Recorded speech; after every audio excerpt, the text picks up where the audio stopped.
लीजिए सुनिए रविन्द्रनाथ टैगोर की लिखी कहानी त्याग, मेरी यानी समीर गोस्वामी की आवाज में। फागुन की रात है। आम के बौरों की सुगंध लेकर नव वसंत की मीठी मीठी हवा चल रही है। तालाब के किनारे एक पुरानी लीची के पेड़ के घने पत्तों में से रात रात भर जागने वाली किसी पपीहे की तान मुखर्जियों के घर के एक निद्राहीन शयन गृह में प्रवेश कर रही है। हेमंत चंद्र जरा कुछ चंचलता के साथ कभी तो अपनी स्त्री के सिर के बंधे हुए जूड़े में से बाल खोलकर अपनी उंगलियों में लपेटता है, कभी उसके कड़े और चूड़ियों में भिड़ंत कराकर टनटन आवाज सुनता है, और कभी उसके जूड़े में लिपटी हुई फूल की माला को उतारकर उसके मुंह पर रख देता है।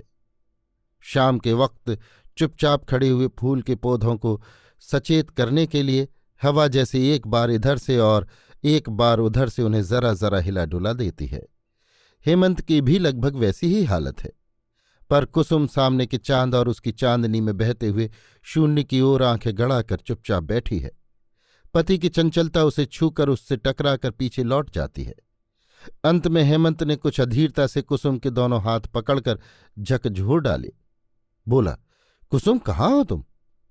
तुम तो इतनी दूर पहुंच गई हो कि दूरबीन से बड़े गौर के साथ देखने पर बड़ी मुश्किल से कहीं बूंद सी दिखाई पड़ती हो। मेरी बड़ी इच्छा है आज जरा तुम मेरे पास आ जाओ। देखो तो सही कैसी सुहावनी रात है। कुसुम ने शून्य की ओर से दृष्टि हटाकर हेमंत की ओर देखते हुए कहा, ये चांदनी रात, ये वसंत की सुहावनी हवा इसी वक्त तुरंत झूठ होकर नष्ट भ्रष्ट हो सकती है।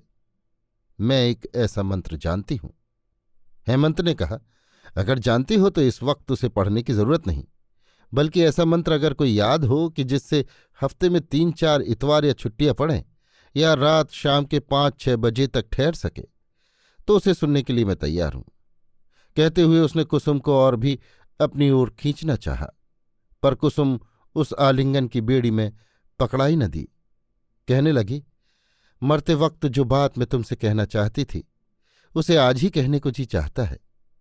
तुम मुझे कितनी ही सजा क्यों न दो, मैं उसे बड़ी खुशी से बर्दाश्त कर सकूंगी। सजा के बारे में जयदेव का एक श्लोक सुनाकर हेमंत रसिकता करने की सोच ही रहा था। इतने में ऐसा मालूम पड़ा कि गुस्से से आते हुए किसी के स्लीपर की चट्ट चट्ट आवाज क्रमशः पास आ रही है। ये हेमंत के पिता हरिहर मुखर्जी के पैरों की पहचानी हुई आहट थी। हेमंत घबरा सा गया। हरिहर ने दरवाजे के पास आकर मारे गुस्से के गरजते हुए कहा, हेमंत, बहू को अभी तुरंत ही घर से निकाल बाहर कर। हेमंत ने अपनी स्त्री के मुंह की ओर देखा, पर स्त्री ने कुछ भी आश्चर्य प्रकट नहीं किया। सिर्फ दोनों हाथों से अपना मुंह छिपाकर अपनी सारी शक्ति और इच्छा से अपने को मानो वो लुप्त कर देने की कोशिश करने लगी। दखनी हवा के साथ पपीहे की मीठी तान पहले की तरह ही घर में आने लगी, पर किसी के कानों तक न पहुंची। दुनिया ऐसी असीम सुंदर है, मगर फिर भी इतनी जल्दी बेकल हो जाती है। हेमंत ने बाहर से लौटकर स्त्री से पूछा, क्यों ये बात सच है? स्त्री ने कहा, हाँ सच है। इतने दिनों से कही क्यों नहीं? बहुत दफे कहने की कोशिश करती रही, पर कह नहीं सकी। मैं बड़ी पापिन हूं। तो आज सब खोलकर कह दो। कुसुम ने गंभीरता के साथ दृढ़ स्वर से सब हाल कह सुनाया।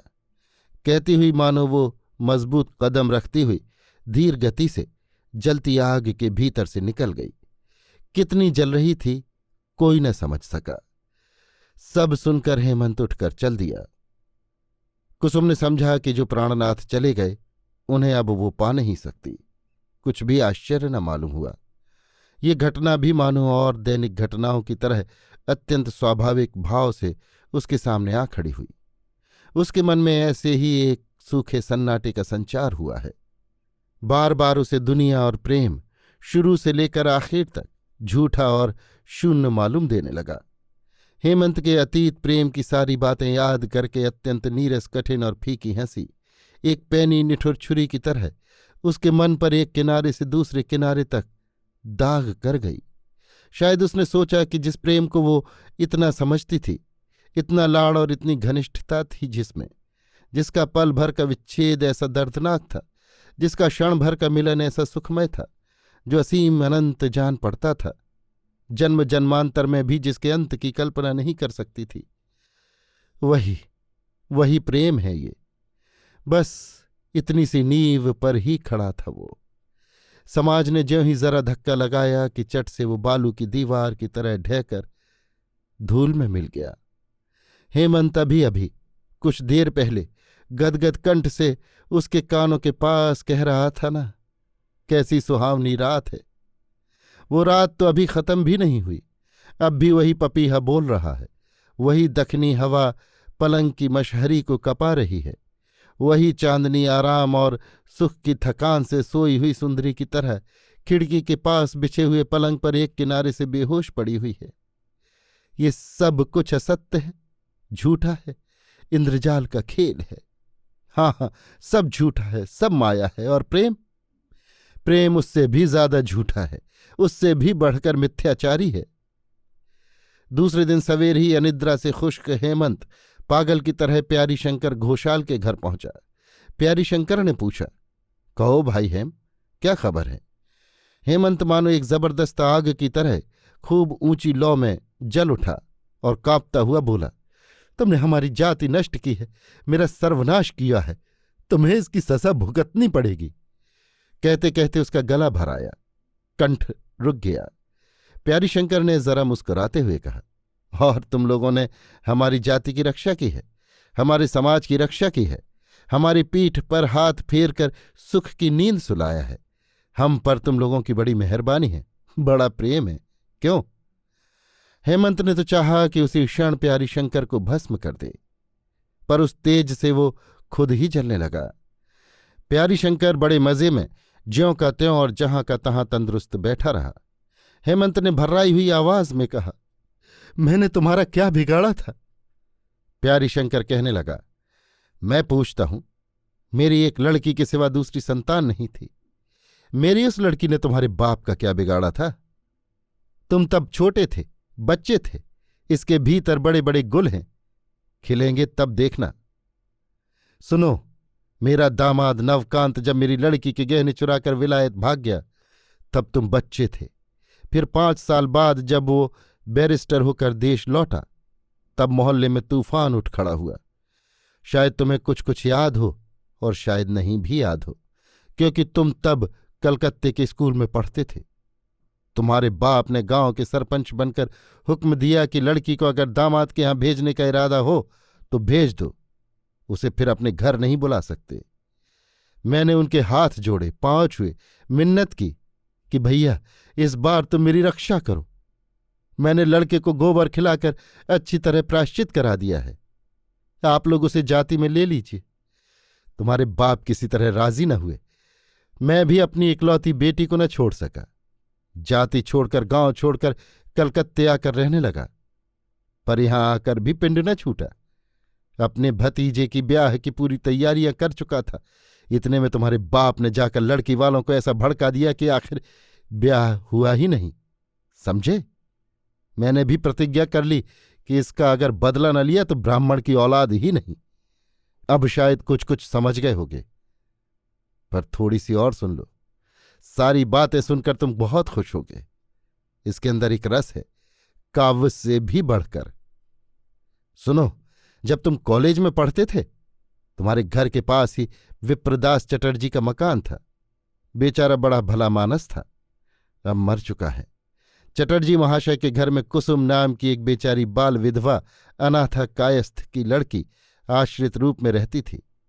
लड़की बड़ी सुंदर थी। बेचारा बूढ़ा ब्राह्मण कॉलेज के लड़कों की निगाह से उसे बचाए रखने के लिए जरा दुश्चिंताग्रस्त हो गया था। पर बूढ़े आदमी को चकमा देना किसी भी लड़की के लिए मामूली सी बात है। लड़की अक्सर कपड़े सुखाने छत पर जाया करती, और तुम्हें भी शायद छत पर बिना गए पाठ याद न होता। छत पर से उन दोनों में कोई बातचीत होती थी या नहीं, ये तो तुम ही जानो। पर लड़की का रंग ढंग देखकर बूढ़े के मन में शक जरूर हुआ, क्योंकि काम धंधे में लड़की से अक्सर भूले होने लगीं, और तपस्विनी गौरी की तरह दिनों दिन उसका अन्न जल भी छूटने लगा। किसी किसी दिन शाम को ऐसा हो जाता कि बूढ़े के सामने ही अकारण उमड़ते हुए आंसू उससे रोके न रुकते।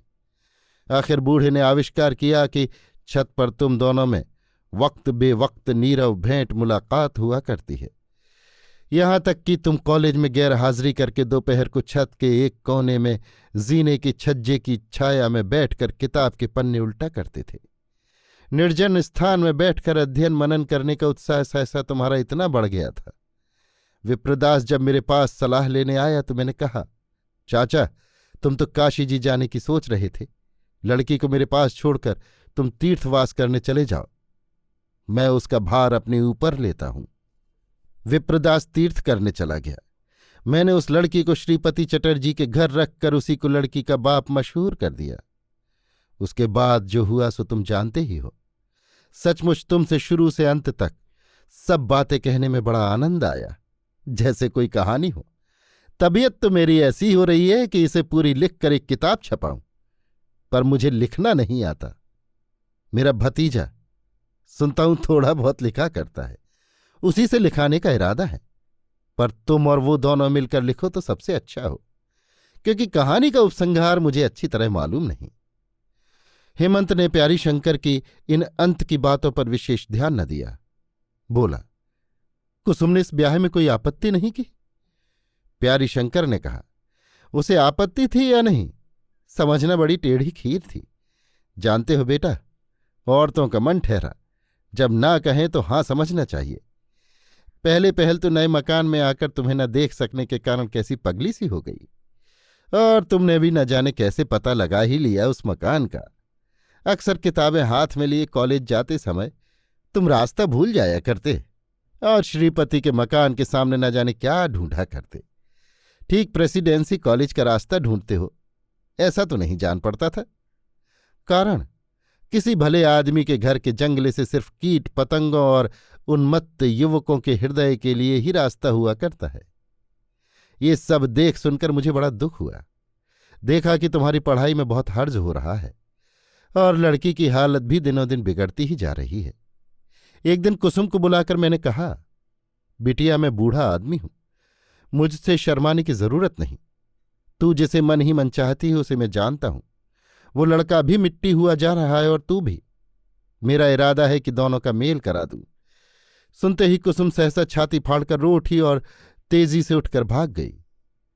इसी तरह अक्सर कभी कभी शाम को श्रीपति जी के घर जा जाकर कुसुम को बुलाता और तुम्हारा जिक्र कर करके उसकी शर्म छुड़ाता। अंत में उसकी शर्म छूट गई और अक्सर रोज जा जाकर लगातार बातें कर करके मैंने उसे समझा दिया कि ब्याह के सिवा दूसरा कोई चारा नहीं, इसके सिवा दोनों के मिलन का कोई मार्ग ही नहीं। कुसुम ने कहा, कैसे होगा?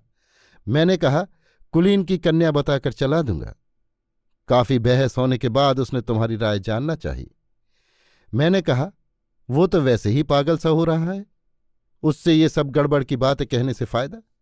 बिना आपत्ति के शांति से काम हो जाना ही दोनों के लिए अच्छा है, खासकर जबकि इस बात के खुल जाने का कोई डर ही नहीं, तो फिर खामोखा क्यों उस बेचारे को जिंदगी भर के लिए परेशानी में डाला जाए। कुसुम क्या समझी क्या नहीं समझी मैं कुछ न समझ सका। वो कभी रोती और कभी चुप बैठी रहती। अंत में मैं जब कहता तो जाने दे, तो फिर वो अधीर हो उठती। ऐसी दशा में श्रीपति जी के जरिए तुम्हारे पास ब्याह का प्रस्ताव भिजवाया। मैंने देखा अपनी तरफ से चट से राय देने में तुमने जरा भी देर न लगाई, और तब ब्याह की बात पक्की हो गई। ब्याह के एक दिन पहले कुसुम ऐसी बिखरी कि बटोरना दुश्वार हो गया। वो पैरों पड़ने लगी, बोली, नहीं ताऊजी, ऐसा मत करो। मैंने कहा, कैसी पगली है तू? सब कुछ तय हो चुका, अब कहीं बात लौटाई जा सकती है। कुसुम बोली, तुम जाहिर कर दो कि अचानक रात को वो मर गई और यहां से कहीं को रवाना कर दो मुझे। मैंने कहा, उस लड़के की क्या दशा होगी? उसकी बहुत दिनों की आशा कल पूरी होगी, ये जानकर वो स्वर्ग में बैठा हुआ है। आज मैं अचानक उसके पास तुम्हारे मरने की खबर दूं, और उसके दूसरे ही दिन फिर तुम्हारे पास उसके मरने की खबर पहुंचाने आऊं, और फिर उसी दिन शाम को मेरे पास तुम्हारे मर जाने का समाचार आए। क्यों, मैं क्या इस बुढ़ौती में स्त्री हत्या और ब्रह्म हत्या कराने बैठा हूं? उसके बाद शुभ लग्न में शुभ विवाह संपन्न हो गया। मैं अपने कर्तव्य की जिम्मेदारी से बरी हुआ। फिर क्या हुआ सो तो तुम जानते ही हो। हेमंत ने कहा, हम लोगों का जो कुछ करना था सो तो आप कर ही चुके, फिर इस बात को जाहिर क्यों किया? प्यारी शंकर ने कहा, मैंने देखा कि तुम्हारी छोटी बहन के ब्याह की बातचीत सब पक्की हो चुकी है। तब मन ही मन सोचने लगा, एक ब्राह्मण की जात तो बिगाड़ चुका, पर वो तो सिर्फ कर्तव्य समझकर। अब जो दूसरे एक ब्राह्मण की जात जा रही है, उसमें मेरा कर्तव्य है कि उसकी रक्षा करूं।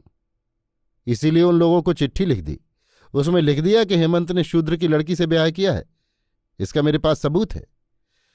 हेमंत ने बड़ी मुश्किल से धीरज रख के कहा, अब अगर मैं उसे छोड़ दूं तो दशा क्या होगी उसकी? आप उसे आश्रय देंगे?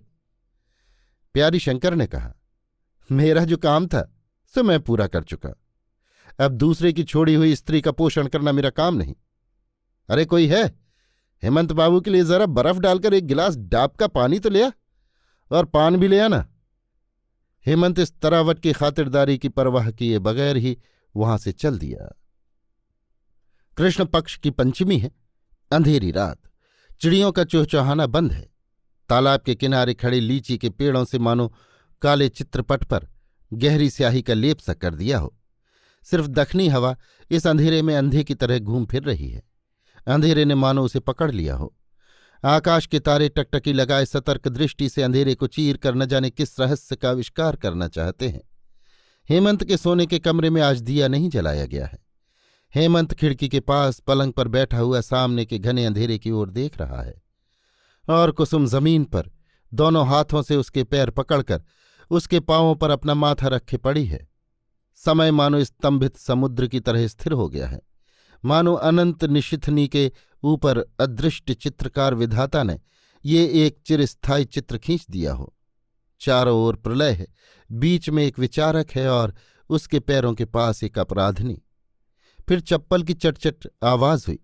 हरिहर मुखर्जी ने दरवाजे के पास आकर कहा, बहुत देर हो चुकी, अब और वक्त नहीं दे सकता। बहू को घर से निकाल बाहर करो। कुसुम ने इन शब्दों के सुनते ही क्षण भर के लिए एक बार चिरजीवन की साध मिटाने के लिए हेमंत के पांव और भिदु ने आवेग से जकड़ लिए और उन्हें चूमकर पांवों की धूल माथे से लगाकर पांव छोड़ दिए। हेमंत ने उठकर पिता से जाकर कहा, अपनी विवाहिता स्त्री को मैं नहीं त्याग सकता। हरिहर ने गरज कर कहा, तो क्या जात खोएगा? हेमंत ने कहा, जात पात मैं नहीं मानता। तो जा, तू भी निकल जा। अभी आप सुन रहे थे रविन्द्रनाथ टैगोर की लिखी कहानी त्याग, मेरी यानी समीर गोस्वामी की आवाज में।